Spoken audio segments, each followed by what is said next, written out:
বাবু সোনা, এই কে গো তুমি? আমি কলের নাট টাইট করতে এসেছি, আমারটাও করে যেও। কি বৌদি টাইট? বৌদি এক গ্লাস একটু জল দেবে আমাকে? এই না।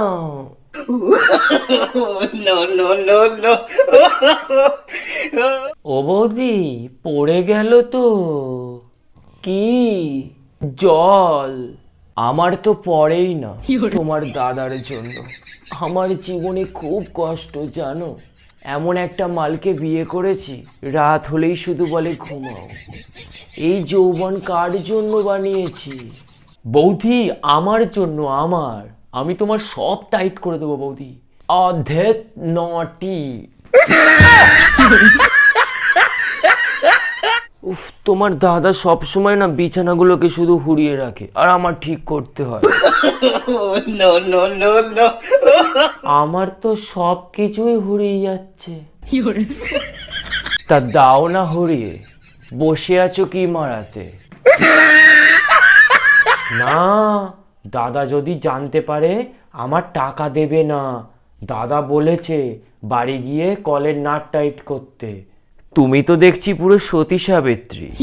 বলছি তোমার পাখি দাঁড়ায় নাকি শুধু ঘুমায়?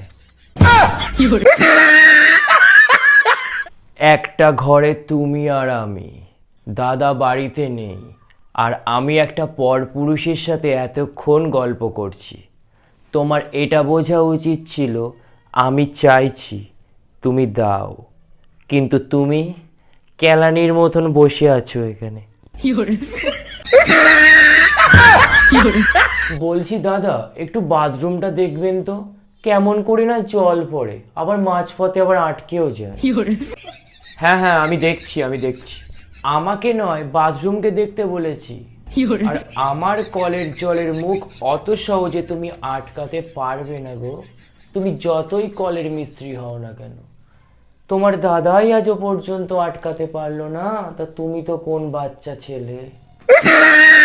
দেখো বৌদি, মিস্ত্রিকে একদম ছোট ভাববে না। শোনো, তুমি একটা কাজ করো, আমার বাথরুমটা ঠিক করার পর তুমি হালকা করে মুতে চলে যেও।